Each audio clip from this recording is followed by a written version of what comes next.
A'udzubillahi minasyaitonirrajim. Bismillahirrahmanirrahim. Assalamualaikum warahmatullahi wabarakatuh. Waalaikumsalam. Kita lanjutkan kajian kitab Riyadhus Shalihin. Yang lalu sudah kita bahas tentang pengertian ikhlas. Sedikit mengulang, ikhlas itu kita beramal semata-mata mencari ridha Allah, bukan karena riya atau sum'ah dan yang lainnya yang sifatnya mengotori niat amal itu sendiri. Kemudian niat, kalau secara singkat itu artinya itu niat itu kehendak, keinginan, dan sesuatu yang disengaja itu namanya niat. Kalau nggak sengaja namanya bukan niat. Seperti misalkan orang tidur ngigok nendang gelas, maka perbuatan nendang gelas itu tanpa niat karena nggak disengaja. Jadi niat itu adalah sesuatu yang disengaja. Babnya masih babul ikhlas, bab ikhlas wa ikhdari niyah, yang menghadirkan niat fi jami'il a'mal, di semua amal, wal aqwal, dan perkataan, al barizah yang tampak, wal khafiyah, dan yang tersembunyi. Sekarang hadis yang pertama coba dibaca. Baca. Wa an Amiril Mukminin Abi Hafsin Umar ibnil Khattab ibni Nufail ibni Abdul Uzza ibni Ribahi ibni Abdillah ibni Kurti ibni Rozah ibni Adi ibni Ka'ab ibnil Ayyi ibni Golibil Qurasyil Adawi radhiyallahu anhu qala sami'tu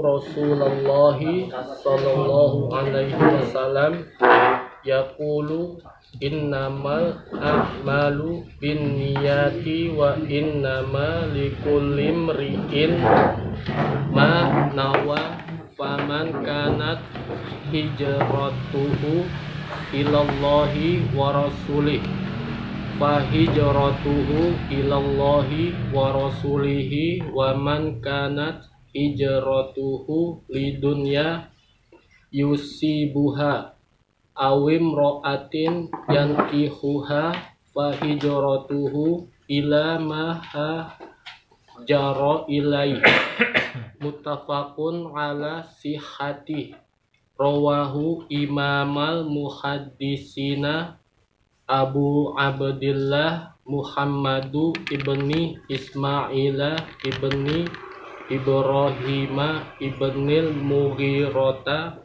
ibni Yardizbah Bardisbah Al-Ju'fiyu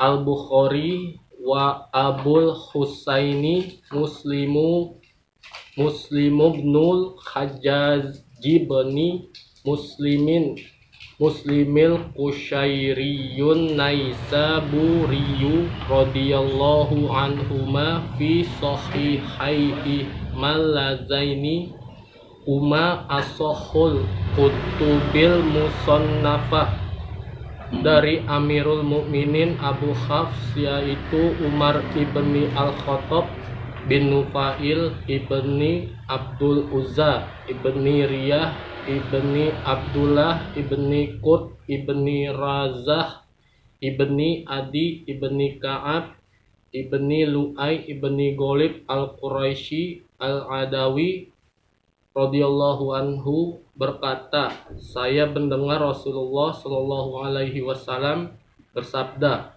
sesungguhnya semua amal itu tergantung niatnya dan milik setiap orang tergantung apa yang ia niati. Maka barang siapa hijrahnya atau niat kepada Allah dan Rasulnya, maka hijrahnya benar-benar kepada Allah dan Rasulnya. Dan barang siapa hijrahnya untuk dunia yang akan ia peroleh atau wanita yang akan ia nikahi, maka nilai hijrahnya sebatas kepada apa yang ia hijrahi. Hadis ini telah disepakati atas kesohihannya diriwayatkan oleh dua imam pakar hadis, yaitu Abu Abdillah Muhammad ibni Ismail ibni Ibrahim ibni Al-Mughirah ibni Bardizbah Al-Ju'fi Al-Bukhari dan Abul Husain Muslim ibni Al-Hajjaj ibni Muslim Al-Qushairi An-Naisaburi. Semoga Allah meridhoi keduanya dalam kedua kitab masing-masing, yang keduanya itu adalah sesohi-sohinya kitab hadis yang pernah dikarang. Iya.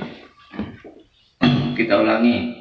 Wa amirul mukminin, dan dari amir pemimpin al-mu'minin, orang-orang mukmin, yakni Abi Hafiz Umar bin Khattab, Umar bin Al-Khattab ibni Nufail bin Nufail ibni Abdil Uzza bin Abdil Uzza ibni Riyah bin Riyah ibni Abdillah bin Abdillah ibni Qurut bin Qurut ibni Rozah bin Rozah ibni Adi bin Adi ibni Ka'ab bin Ka'ab ibni Lu'ay bin Lu'ay ibni Ghalib bin Ghalib al-Qurasyi al-Adawi radhiyallahu anhu, semoga Allah meridainya. Qala, dia berkata, yakni Umar, sami'tu Rasulullah sallallahu alaihi wasallam, aku pernah mendengar Rasulullah sallallahu alaihi wasallam yaqulu, bersabda, innamal a'malu binniyat, innama hanyalah al-a'mal, amal-amal itu biniyat, bergantung kepada niat. Wa innama, dan hanyalah likulli imri'in, setiap orang, li, mendapatkan manawa, apa yang dia niatkan.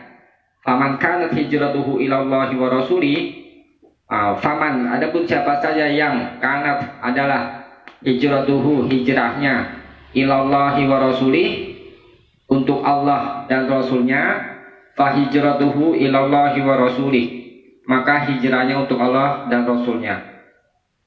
Wa man kanat hijratuhu lidunya, dan siapa saja yang hijrahnya untuk dunia, yusibuha, yang akan dia peroleh, awim ro'atin, atau seorang wanita, yankihuha, yang akan dia nikahi, fahijratuhu, maka hijrahnya ila ma hajara ilaih, untuk apa yang dia hijrahkan.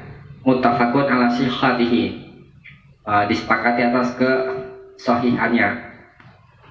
Itu situ muttafaqun ala sihhatihi apa muttafaq alaih? Sihhatihi.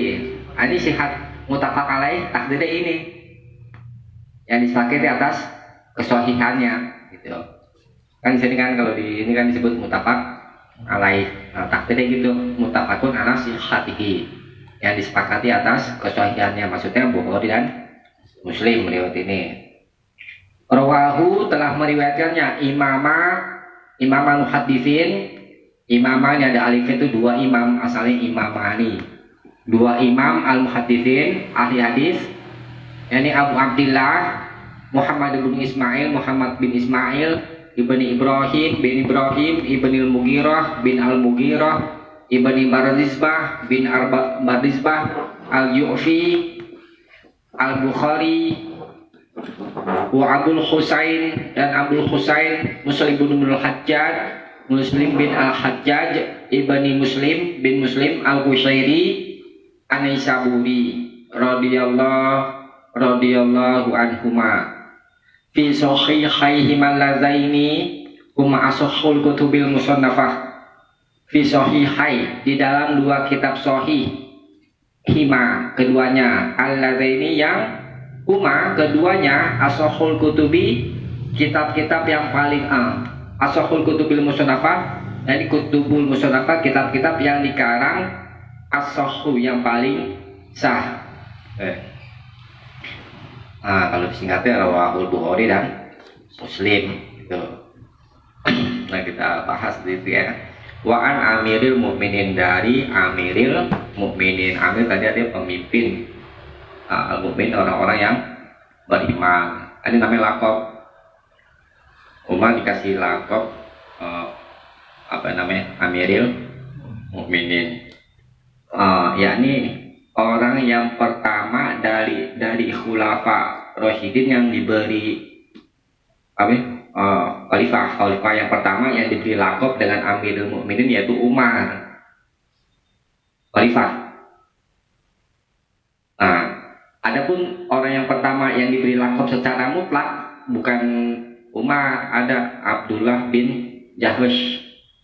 Nah itu dia dijuluki Amirul Mukminin, yakni Abdullah bin Jahsh di dalam satu pasukan. Nah itu ya. Kemudian Abu Hafiz Abi kalau didahului oleh Abi, Abu, Ummu, ini namanya kunyah. Kunyah itu sebutan yang didahului oleh Ummu atau Abu atau Abi atau Aba itu maksudnya bapak. Kalau Abi Hafiz berarti bapaknya Hafiz, ya kan? Kalau misalkan Ummul Mukminin itu yang misal Ummul Mukminin ibu orang-orang beriman, Ummu itu kunyah. Itu maksudnya kunyah didahului oleh Ummu atau Abu atau Abi, ya nanti tinggal kedudukannya disebut Aba atau Abu atau Abi, lihat kedudukannya dalam kalimat. Hafiz ini kalau di kitab-kitab klasik disebutin bil ha'il muhmalah dengan hak yang muhmalah yang tidak bertitik tuh, dan seterusnya. Hafiz itu artinya al-asad singa, berarti Abu Hafiz bapaknya singa. Ini kunyah buat Umar bin Khattab yang diberikan dari Nabi. Kenapa dijulukin Abu Hafiz bapaknya singa? Karena keberaniannya itu yang sempurna lah, artinya seperti singa gitu. Sangat seperti singa. Kadang-kadang memang singa itu dikiaskan itu kepada keberanian singa itu. Nah, nasabnya Umar itu ketemu dengan Nabi, yakni pada Ka'ab ibni Ka'ab, ya kan? Ketemu sama Nabi. Nabi juga nasab itu berkumpul pada Ka'ab itu, ya. Ka'ab termasuk nenek moyangnya Nabi Sallallahu Alaihi Wasallam, juga termasuk nenek moyang Umar bin Khattab. Ya.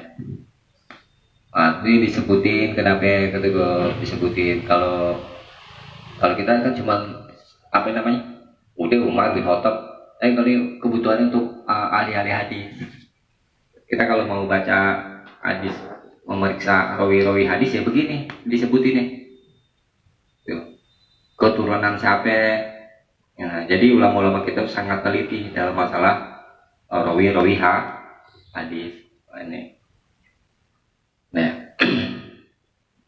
Nah, jadi ini hadis riwayat dari Umar bin Khattab.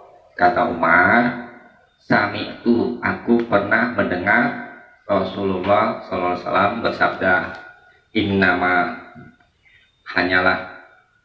Nah, kata innama itu memiliki makna hasar ya. membatas apa ini alak malu biniat.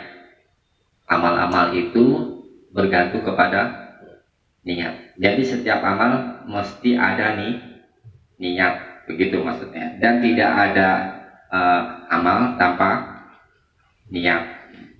Nah, ulama-ulama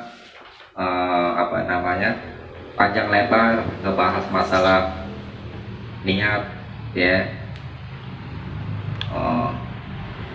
Itu dari kalimat namanya, huruf alnya, terus jamaknya. Itu kan bentuk jamak itu kan amal, ya. Al-amal jamak dari amalun, niat jamak dari niyah. Kok dihadapkan jamak dengan jamak? Ini menunjukkan bahwa perbuatan orang bermacam-macam dan niatnya juga macam-macam. Ada juga hadis niat itu dengan mufrad, yakni innamal a'malu binniyah, bukan binniyat. Kalau ini kan ada alif dan ta kan. Itu menunjukkan bahwa banyaknya amal seseorang niatnya satu, masih itu tempatnya, tempat niat itu satu, yakni di hati. Niat itu di hati. Kalau di lisan bukan niat namanya. Niat itu perbuatan hati, maka tempatnya di hati. Nah, kemudian huruf ba-nya juga dibahas sama ulama-ulama. Ada yang memaknai ba-nya itu bermakna lisababiyah, untuk menunjukkan sebab, yakni adanya amal secara syariat itu dengan sebab niat. Ada juga yang memaknai ba-nya itu mulabasah. Ada juga yang memaknai lil musahabah. Mulabasah itu mulabasah, ada ulama nahwu itu berbeda maksudnya. Tapi selalu ini yang maksud dengan mulabasah itu menunjukkan pada hal, karena disebutkan di sini musahabah. Tuh. Apa sih yang dimaksud dengan mulabasah kalau dimaknai dengan mulabasah ba-nya itu? Kalau dimaksudkan dengan mulabasah, maksudnya itu adalah niat itu termasuk bagian dari ibadah. Tuh. Kalau masuk bagian dari ibadah disebut apa ya? Iya, itu bukan. Itu iya ba-nya. Kalau satu perbuatan termasuk bagian dari ibadah, itu namanya rukun. Ya kan? Dia masuk di dalam perbuatan. Tapi ada juga yang memaknai ba-nya ini lil musahabah. Musahabah itu berteman, ya kan? Bersamaan. Maka yang kedua ini ulama maksudkan itu adalah syarat, ya. Bedanya rukun sama syarat apa ya? Syarat di luar pekerjaan. Di luar pekerjaan. Kalau rukun Dalam pekerjaan. Syarat itu dengan bahasa lain itu niat itu mendahului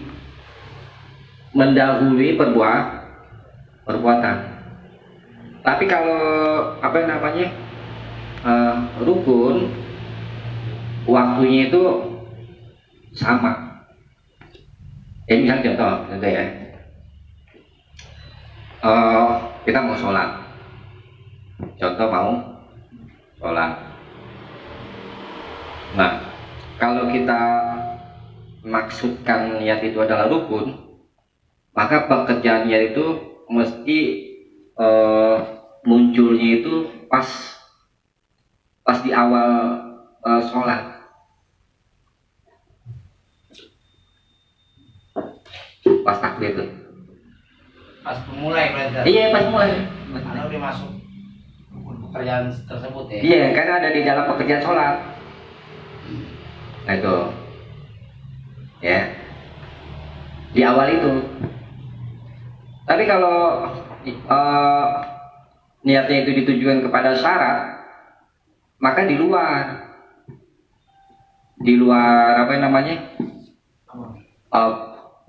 Di luar sebelum mulai berarti. Iya, belum mulai gitu maksudnya. Mendahului. Nah itu. Nah sebab karena yang memandang masih bisa ya gitu kan. Nah itu ya berdasar itu semua yang menjadi adanya syarat dan rukun karena ada sebab.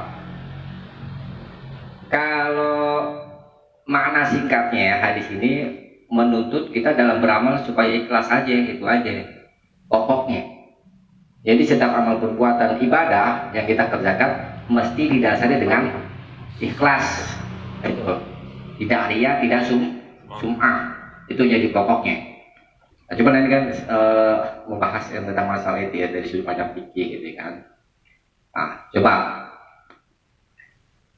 kalau di di soal jawab Hasan itu kan panjang lebar juga Hasan bahas masalah ini. Jadi niat itu harus muqaranah kata yang dibahas itu oleh ulama mazhab Syafi'i.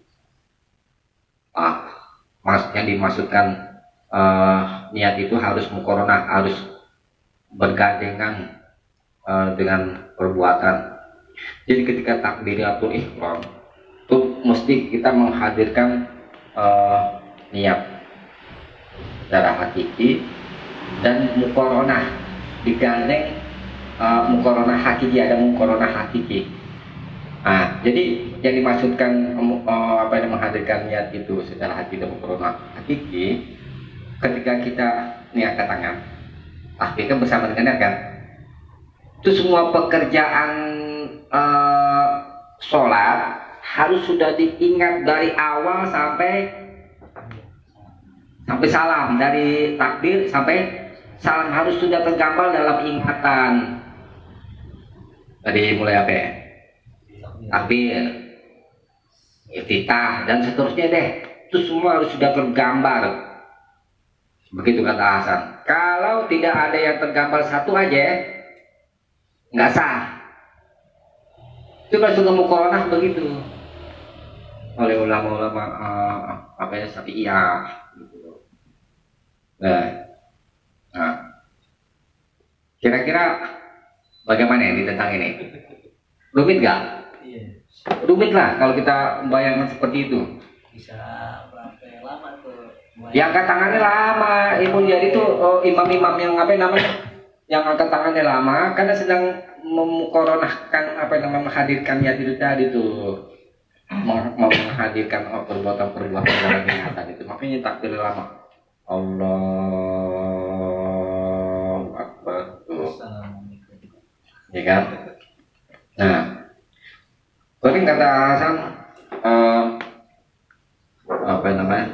Hasan termasuk ulama yang enggak sepakat dengan pendapat ini, karena Nabi katakan di kitab Bulughul Maram udah pernah kita bahas itu kan yang bab sifat sholat kan. Nabi bersabda, "Idza kumta ila sholah fa'asbighil wudu, summa staqbil qiblah fakabbir." Kan gitu kan. Idza kumta ila sholah, apabila kamu hendak mengerjakan sholat,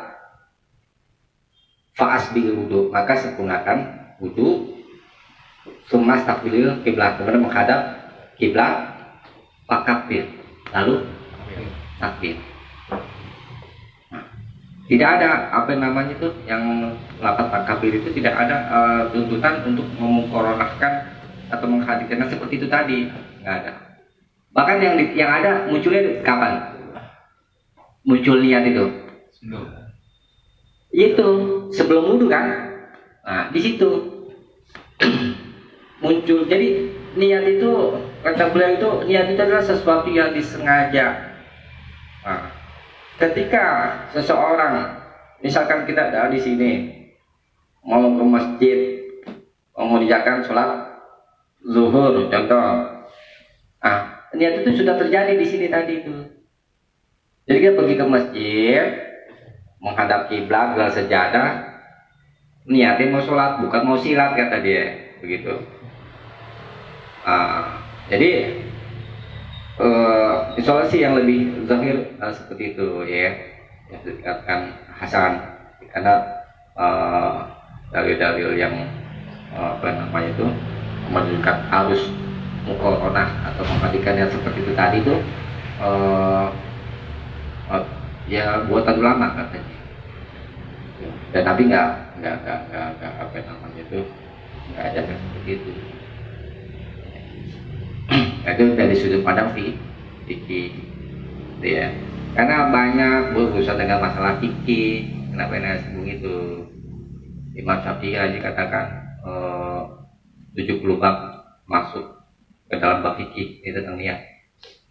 Kemudian kata Imam Suyuti itu dikira al-Alfa wa Nadhair lebih dari itu. Nah, kemudian hadis innamal a'malu binniyat ini termasuk sepertiga ilmu atau seperempat. Itu yang sepertiga seperempat itu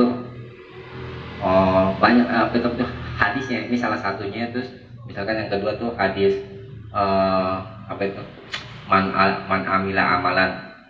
Nah itu seperti beramal apa namanya satu amalan yang kan dari dia dan itu tidak ada contoh dari kami bahwa rodun itu yang kedua. Kemudian innama apa itu al halalu bayyinun al haramu bainun wa bainahum mustaqihatun. Nah, itu ada di kitab Riyadhus Shalihin. Jadi kitab Riyadhus Shalihin lagi. Hadis arba'in. Nah, hadis arba'in itu walaupun sedikit, tapi itu berisikan tentang pokok-pokok agama di situ.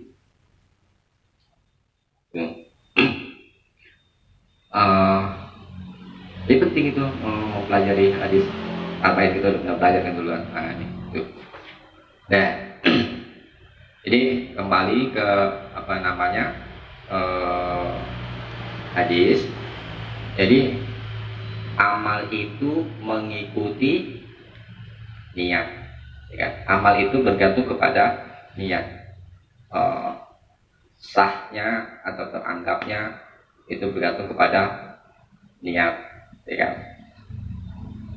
Nah, kemudian kalimat berikutnya wa innama likulli imri'in manawa, dan hanyalah setiap orang itu mendapatkan apa yang dia niatkan, ya. Setiap orang mendapatkan apa yang dia niatkan. Ini kalimat pertama dengan kalimat kedua itu ada berbeda makna, ya. Makna kalau kalimat yang pertama innamal a'malu binniyat, amalan itu hanyalah dengan bergantung kepada niat, itu di tentang apa namanya itu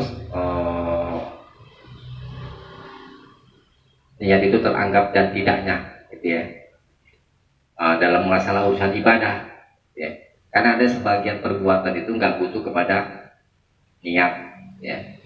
Nah, kemudian kalimat yang kedua wa innamal likulli imri'in manawa, itu maknanya itu tentang menghasilkan ganjaran. Jadi amal seseorang itu apakah dia mendapatkan ganjaran atau tidak, itu tergantung kepada niat. Itu tadi yang mendapat ganjaran kalau diniatkan niat ikhlas karena Allah itu. Di kitab-kitab fikih itu dibahas, misalkan contoh kenapa ya diperlukan niat itu, karena untuk membedakan antara amalan ibadah dengan amalan yang sifatnya kebiasaan, dan untuk membedakan amalan ibadah yang satu dengan ibadah yang lain. Contoh misalkan amalan ibadah dengan amalan kebiasaan, contoh contoh sederhana itu gosok gigi amal kebiasaan kan, ya kan, perkara yang mubah aja ya. Kalau mubah, apa pengertiannya apa mubah? Kita sering kan mubah kan, definisi mubah. Iya, itu artinya mubah itu kalau dikerjakan nggak dapat pahala, ditinggalkan juga nggak dosa, itu mubah. Gosok gigi mubah kan? Mubah kan? Karena urusan dunia semuanya mubah kan? Al-aslu fil asy'ari baha kan? Nah, kalau kita gosok gigi karena mengerjakan karena kebiasaan, ya nggak dapat pahala. Perkara yang mubah-mubah aja. Tapi kalau kita niatkan untuk mengikuti contoh Nabi, contoh misalkan ingin menjalani perintah Nabi karena Nabi suka bersiwak, contoh misalnya. Nah itu dapat apa namanya? Dapat pahala. Makan, kita niatkan untuk menguatkan supaya nanti kita beribadah menjadi kuat. Nah, itu dapat pahala. Tapi kalau makan sekedar makan aja, ya nggak dapat pahala. Nah itu masuk ke tadi. Nah, jadi penting itu menghadirkan niat itu tadi. Itu tinggal dikias aja gitu kan. Jadi perkara-perkara mubah yang kita niatkan untuk mencari keridhaan Allah, maka itu bernilai ibadah. Kemudian niat itu untuk membedakan amalan yang satu dengan yang lain. Misalkan contoh sholat 2 rakaat subuh dan qobliyah subuh, sama kan, sama-sama 2 rakaat kan. Yang membedakan apa ya? Ya niatnya itu pentingnya niat untuk membedakan amalan satu dengan yang lain. Nah, ya. Nah, berikutnya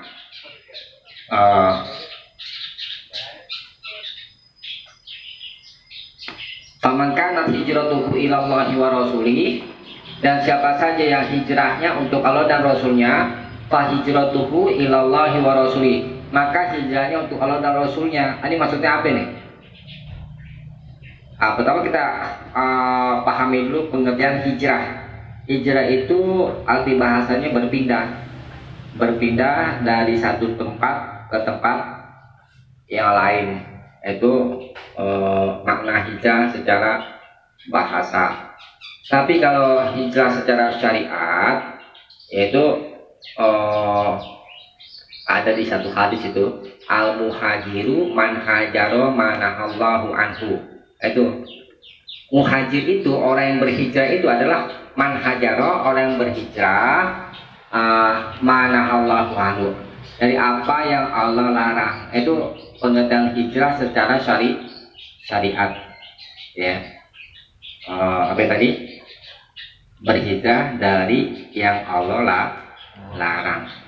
Dari yang larang berarti menuju kepada ketaatan. Itu pengertian hijrah secara syariat. Nah, yang terjadi gitu, tadi hijrah itu berpindah ya. Secara syariat yang pernah terjadi yakni mufaraqatu dari kufri ila dari Islam, khaufal fitnah, berpisah dari negeri kafir ke negeri Islam karena takut fitnah. Ini pernah terjadi, yakni hijrah dari Mekah ke Madinah, dan juga yang sebelum itu dari Mekah ke Habasyah, itu hijrah dari negeri kafir ke negeri Islam itu ya. Nah, kemudian nanti ada di hadis yang ketiga, la hijrata ba'dal fathi walakin jihadun wa niyah. Tidak ada hijrah lagi setelah Fathu Mekah, setelah penaklukan negeri Mekah. Ya, tidak ada hijrah lagi ya seperti itu.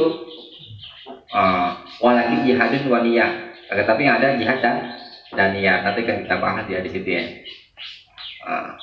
Jadi nggak ada lagi hijrah dari Mekah ke Madinah.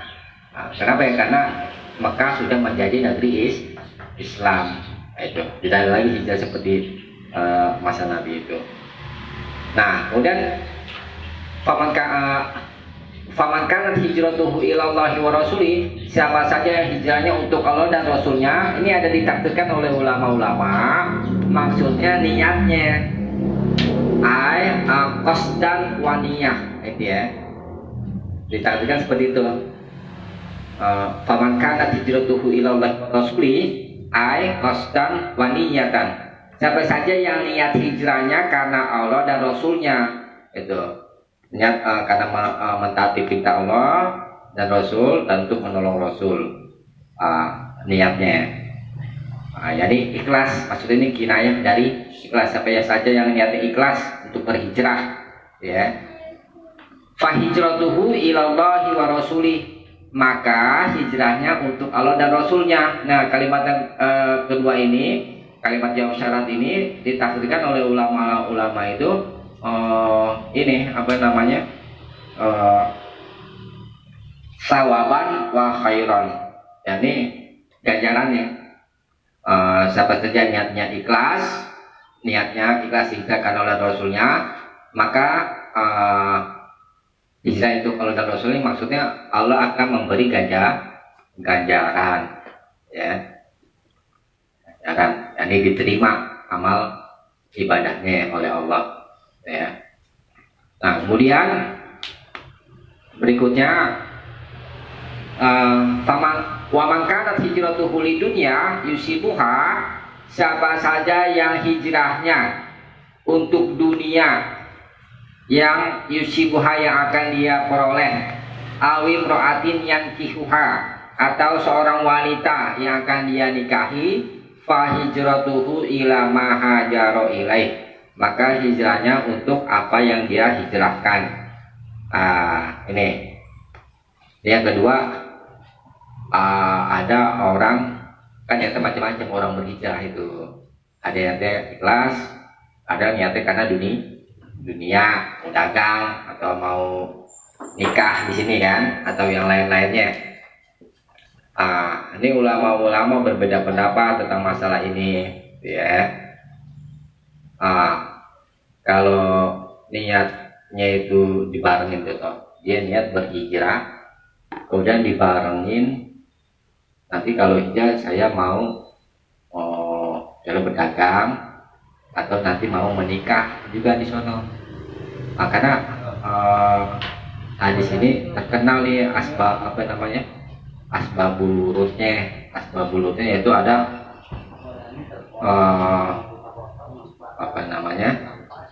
seorang muhajir, namanya Muhajir Ummu Qais namanya. Jadi si muhajir itu dari orang berhijrah, dia mau berhijrah kalau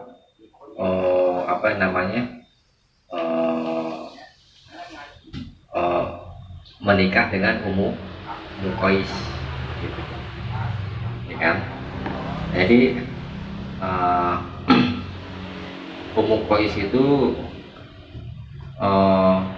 mau dinikahin lah ceritanya sama si muhajir ini. Nggak mau, kalau kamu berhijrah boleh nikah gitu maksudnya. Makanya niat hijrah buat cewek kayak gitu. Nah, ini yang terkenal asbabul urutnya. Walaupun kata Ibnu Hajar itu hadisnya itu nggak berhubungan dengan itu, tapi memang udah jadi masyhur lah di kalangan ulama. Asbabul urutnya itu tentang Muhajir Ummu Qais, orang berhijrah karena seorang wanita yang disebut dengan Ummu Qais. Ummu Qais namanya itu Failah, ya. Ada yang katakan Qatilah, wallahu a'lam. Itu. Nah, jadi ini orang niat hijrahnya karena mau menikah. Ada ulama katakan tercela, orang seperti ini tercela, gitu. Hina lah. Terus ganjarannya gimana itu? Ganjaran hijrahnya dapat nggak? Enggak. Tapi kan nikah mubah aja. Ya. Terus kalau misalkan nikah juga dia mau menjalani takarrub untuk ibadah, dapat pahala nggak? Dapat kan? Kita menikah ingin mengikuti contoh Nabi, ingin mengikuti sunnah Nabi, dapat pahala nggak situ? Dapat. Maka itu Rukul Jami sampai Ibnu Hajar di dalam kitab Fathul Bari itu Kalau misalkan contoh, ini kalau niat di dunia semata, kalau niat di dunia semata nggak dapat apa-apa. Tapi kalau tidak berikan misalnya untuk mengikuti sunnah Nabi, maka di situ dapat pahala. Nah kalau bareng dia niat, tapi nggak dapat ya dia. Kalau dia cuma buat menikah doang ya, niat hijrahnya nggak dapat. Karena ganjaran hijrah itu besar, diampuni dosa-dosanya semuanya. Itu di hadis lain itu. Dan sekarang niatnya bersamaan contoh. Dia niat hijrah juga, kemudian dia juga niat mau menikah. Ini nih yang jadi apa namanya sering jadi perselisihan gitu kan. Ada orang kata nggak boleh, nggak ibadah aja. Nah itu. Satu amal satunya. Ya itu dia. Makanya kan kata Ibnu Hajar itu begini, dia turut Jamil begini. Dia dapat pahala hijrahnya, tapi tidak seperti pahala hijrah yang niatnya murni. Nah itu di apa namanya, di Turut Jamil sama apa namanya Ibnu Hajar seperti itu. Bukan dia nggak dapat ini niatnya. Ya di ayat itu tadi yang siapa saja yang mencari apa namanya di ayat Al-Quran tuh tetapi coba Pak dikasih kirim tuh yang kemarin tuh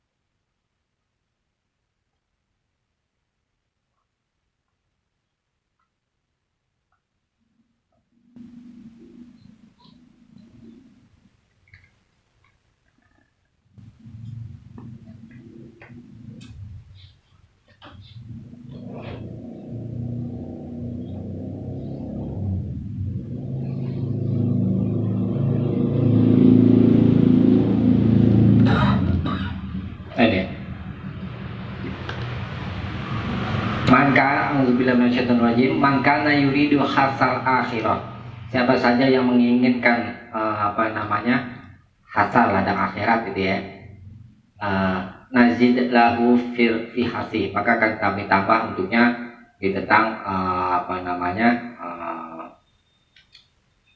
ladangnya itu. Wa man kana yuridu hasad, siapa saja yang dia inginkan tanaman dunia, nutihi minha wa malahu fil akhirati min nasib, dan siapa saja yang menginginkan apa namanya balasan dunia, maka kami berikan darinya, dari kurangin. Wa malahu fil akhirati min nasib, tapi tidak ada bagian di akhirat.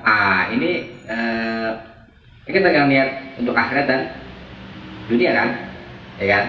Nah, yang diberikan di dunia itu, ya kan? Itu yang dia semata-mata cari dunia aja, nggak cari akhirat, nggak dia niatin buat akhirat. Makanya ada ulama katanya khusus orang kafir, itu ada ulama seperti itu katakan. Makanya Imam As-Sam'ani itu apa namanya menafsirkan ayat ini, itu boleh seseorang niat ibadah, kemudian dia niat juga ingin mendapatkan ganjaran dunia, nah, itu boleh gitu. Ya, itu saya pernah bahas seperti itu kan.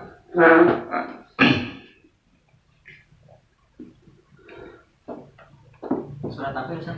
Apa? Surat apa? Oh, surat apa? Ayat. Surat Asy-Syura ayat 20.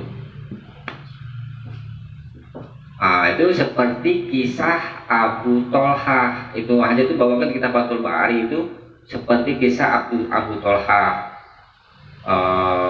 Abu Tolha sama kasusnya pengen menikahi ini si wanita. Kata si wanitanya itu, kamu boleh menikahi saya kalau kamu masuk Islam. Berarti dia masuk Islamnya karena Allah enggak? Enggak. Tapi dia dapat ini enggak? ampunan enggak sebab masuk Islam ini? Dapat. Tidak apa itu dia. Hidayahnya. Ah, Ada hidayah.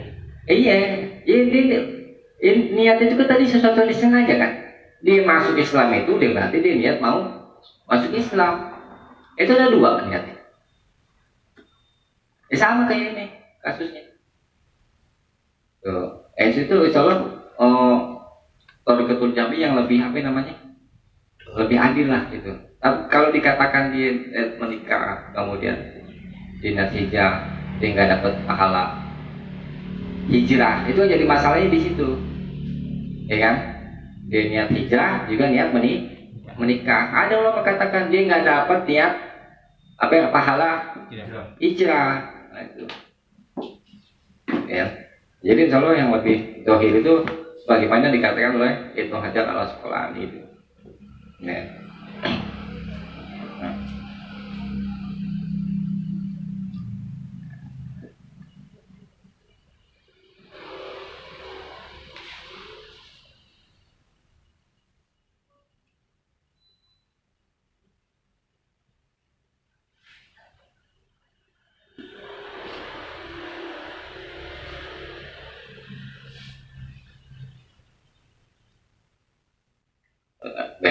Beda halnya dengan niatnya untuk mencari dunia semata, itu maka akhiratnya nggak dapat sebagaimana yang disebutkan di dalam ayat itu tadi.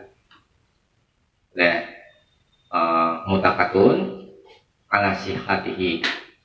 Nah di sini disepakati atas kesohihannya. Ini sama dengan mutafaq alaih. Dia jadi istilah ulama hadis dan juga mutafaq alaih hadis riwayat Bukhari dan Muslim. Nah ini nama Bukhari yang sering kita sebut-sebut. Bukhari itu namanya Abu Abdillah kunyahnya ini. Nah ini namanya Bukhari Muhammad Ibnu Ismail bapaknya dan seterusnya. Kemudian Abul Husain ini kunyah buat Imam Muslim. Namanya Muslim bin Al-Hajjaj. Dan seterusnya. Kemudian disebutkan di akhir hadis dua kitab ini, yakni Sahih Bukhari dan Muslim adalah kitab yang paling sah yang pernah dikarang setelah Al-Quran maksudnya.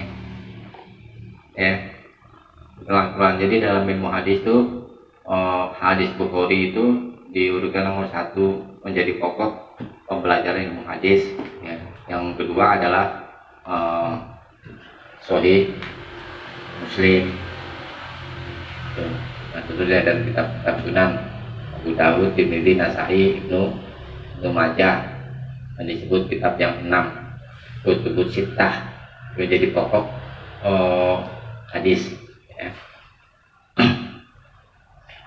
Nah, jadi kita simpulkan bahwa dalam beramal amalan ibadah mesti kita niatkan ikhlas karena Allah, karena itu yang menentukan kita mendapat ganjaran atau tidaknya itu.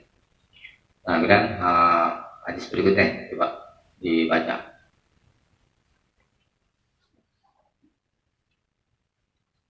Ini Bang Yuri. Waan Ummil Mukminin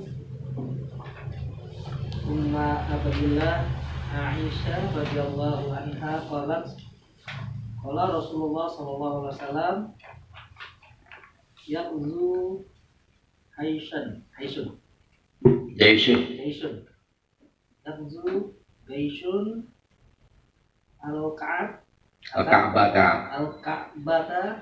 fa idza kanu bibaida minal ab yusafu bi awalihim wa akhirihim. Qalat qultu ya Rasulullah sallallahu alaihi wasallam kaifa yusafu bi awalihim wa akhirihim wa fihim aswaquhum wa man laisa minhum. Qala yusafu bi awalihim wa akhirihim summa yub'atsun ala niyatihim muttafaqun alaih. Hadzal Bukhari bisa Azal Absul Bukhari. Hadzal lafzul Bukhari. Udah. Artinya Tolong. coba artinya sampai ini. Firman. Dari Ummul Mukminin Ummu Abdillah Aisyah radhiyallahu anha berkata bahwasanya Rasulullah SAW bersabda, nanti akan ada sekelompok pasukan yang akan menyerang Ka'bah. Kemudian ketika mereka sampai di suatu tanah lapang, maka dibinasakanlah mereka semua sejak dari yang paling depan sampai yang paling belakang. Aisyah berkata, saya bertanya, wahai Rasulullah SAW, bagaimanakah mereka dibinasakan? Semua sejak dari yang paling depan sampai yang paling belakang. Padahal di antara mereka ada orang yang akan berbelanja serta ada pula orang yang tidak membantu mereka. Beliau menjawab, mereka dibinasakan semua sejak dari yang paling depan sampai yang paling belakang. Kemudian nanti mereka akan dibangkitkan sesuai dengan niat masing-masing dari mereka. Hadis riwayat Bukhari dan Muslim. Ya. Mati kok.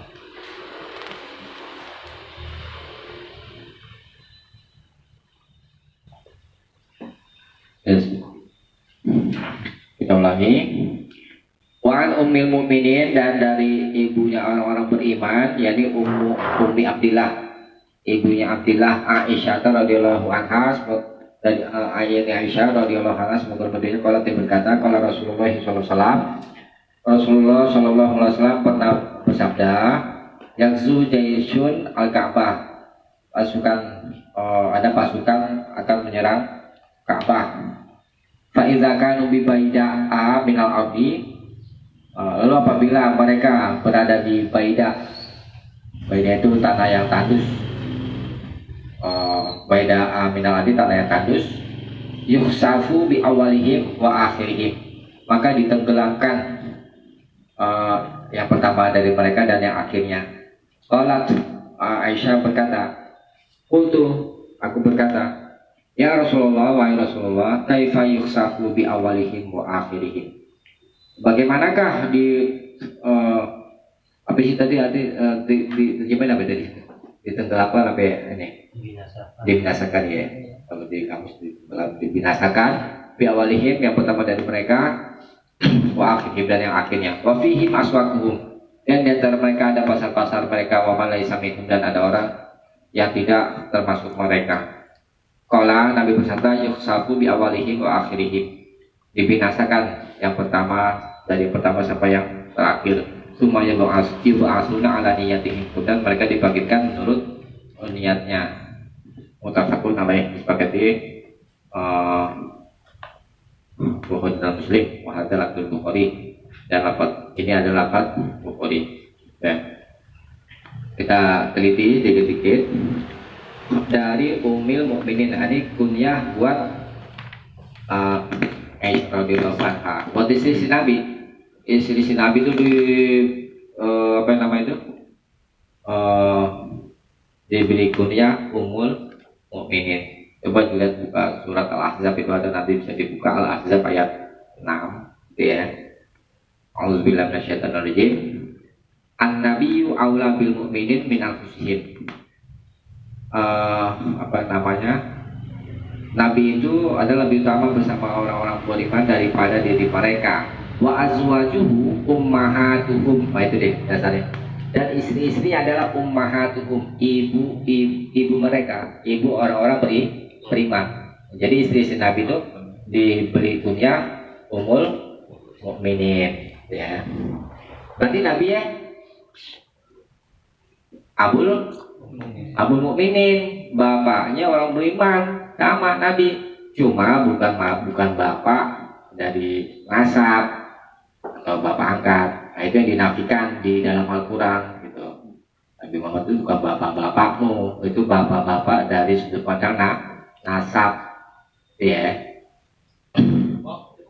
dan anak angkat. Nah, kemudian Ummul Mukminin Ummi Abdillah, ibunya Abdullah. Emang Aisyah istri Nabi punya anak? Ah, ini anak siapa ya? Ibunya Abdullah. Nah, ini ulama katakan Abdullah ini nama anaknya saudaranya, saudara perempuannya, yakni Asma. Apa namanya? Ya, Asma. Dari Abdullah bin Zubair. Jadi Abdullah ini anak bagi saudara Aisyah, yakni Asma, ya. Nah, boleh ya. Berarti kalau Asma kan sepupu ya, sepupu Aisyah kan. Bibi, jadinya bibi kan. Abdullah ini ke ponakannya Aisyah. Boleh jadi paman atau bibi diberi kunyah dengan ponakannya. Gitu. Kata Aisyah, Rasulullah SAW pernah bersabda, pernah ada pasukan akan menyerang Ka'bah. Nanti kalau di riwayat Muslim,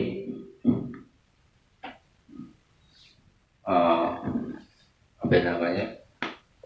Abisa Rasulullah SAW fi manami. Rasulullah SAW pernah abisa. Abisa itu kalau diarti secara bahasa sedang gurau, gitu kan. Cuman ulama katakan, kata Imam An-Nawawi di kitab Syarah Muslim, ada ulama katakan yang maksud dengan abisa di sini adalah ittoroba bijasmihi.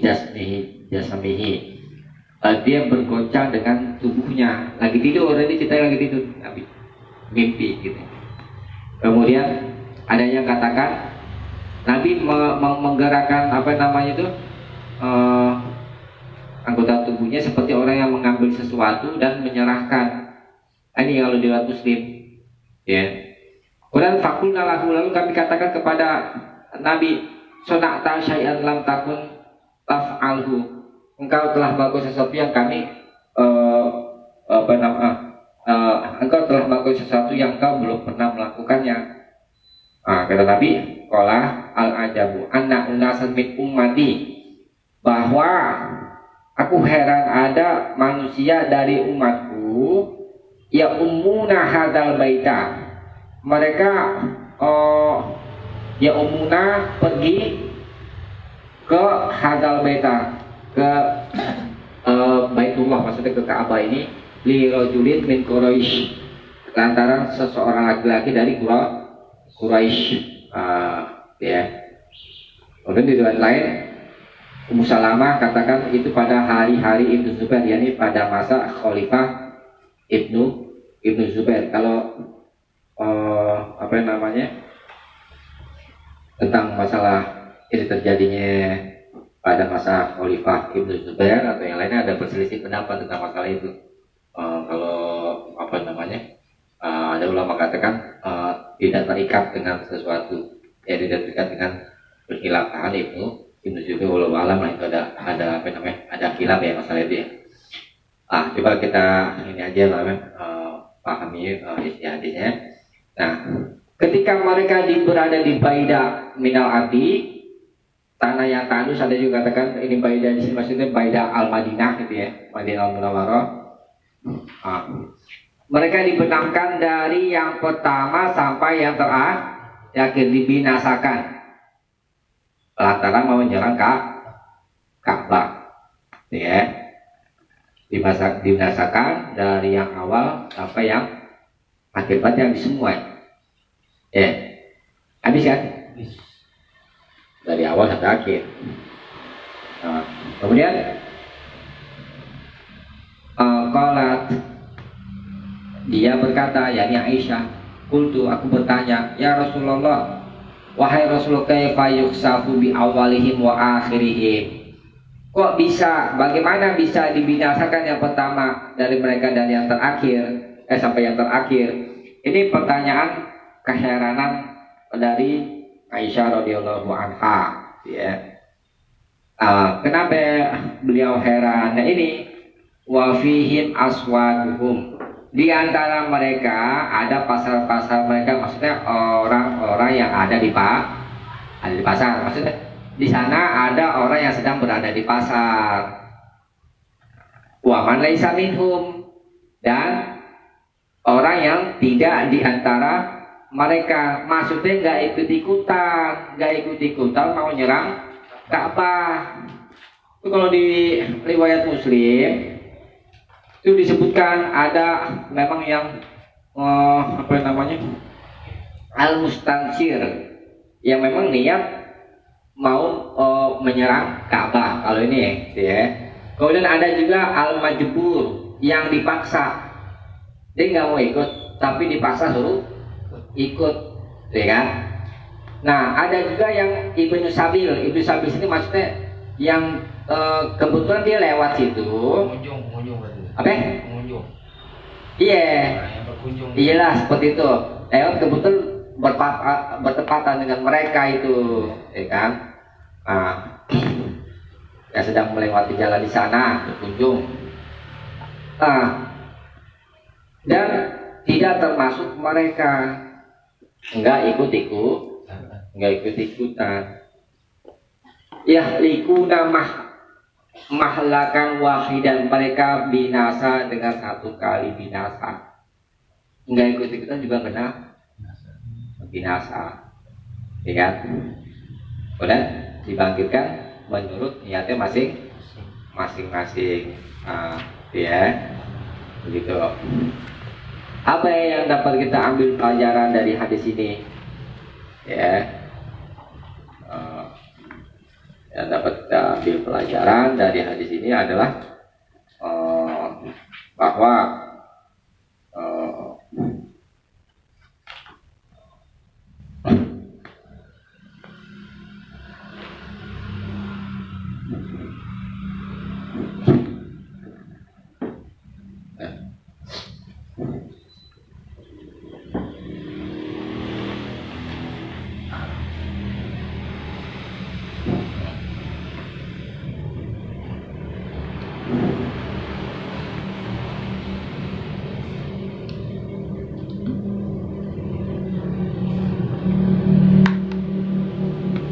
pertama, kalau dari hadis ini kita dapat pelajaran bahwa orang yang memperbanyak sejumlah kaum di dalam berbuat maksiat, dengan pilihan bahwa hukuman itu akan menetapi mereka, maksudnya akan ditimpakan azab, ya, akan ditimpakan azab. Kemudian dari hadis ini juga memperingati kita supaya berhati-hati bersahabat dengan orang-orang zalim, duduk bersama mereka, ya, kecuali terpaksa. Itu peringatan dari bersahabat kepada orang-orang zalim dan duduk satu majelis dengan mereka. Kenapa? Kok bisa begitu? Itu ya. Di dalam Al-Quran itu Allah berfirman, A'udzubillahi minasyaitonir rajim. Wattaqu fitnatan, takutlah terhadap fitnah. Fitnah ini maksudnya itu azab. La tusibanna alladzina zalamu minkum khassah, yang itu tidak menimpa kepada orang-orang zalim saja secara khusus. Artinya apa? Merata itu tadi. Ada orang yang ikut-ikutan. Kalau tiba kata buat siapa? Buat orang-orang zalim kan? Tapi yang ikut-ikutan kena enggak? Itu kena. Itu maka kita disuruh berhati-hati, bersahabat dengan orang-orang zalim, dan duduk atau majlis dengan mereka kecuali terpaksa ya, darurat itulah. Nah, kemudian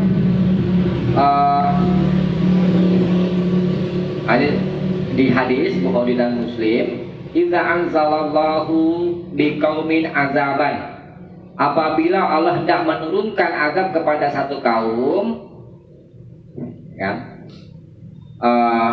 asabal azaba man kana fihi, maka Allah akan timpakan azab kepada orang yang ada di antara mereka. Summa bu'isu ala niyatihim, kemudian mereka dibangkitkan menurut niatnya masing-masing. Kalau di Sahih Bukhari-nya ala a'malihim, menurut amalnya masing-masing. Tadi ya. Kok diazab, dibinasakan? Satu memang kan udah ajalnya ya, itu ya, karena seperti itu kan, udah ajalnya. Kemudian nanti niatnya dibangkitkan menurut niatnya, itu mereka dibangkitkan menurut niatnya masing-masing. Ketika hisab nanti, orang yang baik dibalas dengan kebaikan, orang yang jahat dibalas dengan kejahatan nanti di akhirat, seperti itu ya. Nah, kemudian dari hadis ini juga bahwa amal itu teranggap dengan niat orang yang mengamalkan ya. Jadi ya dari sini ya, kita padahal nggak ikut-ikutan, sama lewat di tempat-tempat yang Allah jadi sasaran azab juga, ulama katakan ya kayak gitu, suruh menghindar. Kan ada hadis juga, ada tempat-tempat yang dulu pernah diazab sama Nabi, kalau lewat tempat-tempat itu harus cepat-cepat. Tapi ini dijadiin tempat pariwisata. Tuh di mana itu Bang? Di Arab Saudi ya. Ya itu dia. Nah, dikasih syarat jangan dideketin, suruh lewat buru-buru. Nah, itu tempat yang udah diazab. Ini apa namanya? Teman-teman orang zalim. Itu dia nih, ini hadisnya. Maka itu kan apa itu? Yang pun itu sederhana ini ya. Tauran ini nggak ikut-ikutan kena juga kan? Mau lewat tuh kena juga kan? Tapi nanti ini itu sama lah. Ya bisa di apa namanya? Bisa dirasionalkan lah itu ya. Daripada kita nggak niat tapi kena imbas juga gitu. Ya jadi kita tahu tuh ya. Itu berhati-hati lah gitu. Bagi lagi tempat rumahnya saya di situ. Ditelepon, saya ditelepon ya. Lagi mana? Nanti Qurannya surat apa sih? Yang larangan duduk bareng. Apa? Qurannya tadi surat apa? Quran surat Al-Anfal ayat 225.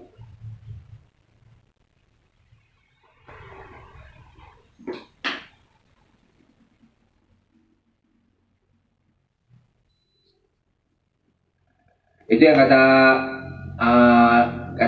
apa sebenarnya itu Zainuddin MZ, yang judi elo ya, yang maksiat elo gitu ya katanya.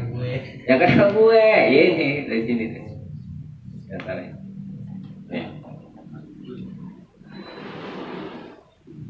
Deh, soalnya sampai sini dulu ya. Kalau udah mau tanyakan nanti setelah ditutup aja deh. Kita cukupkan sampai sini, mudah-mudahan ada manfaatnya. Subhanakallahumma wa bihamdika asyhadu an la ilaha illa anta astaghfiruka wa atubu ilaik. Assalamualaikum warahmatullahi wabarakatuh. Waalaikumsalam warahmatullahi wabarakatuh.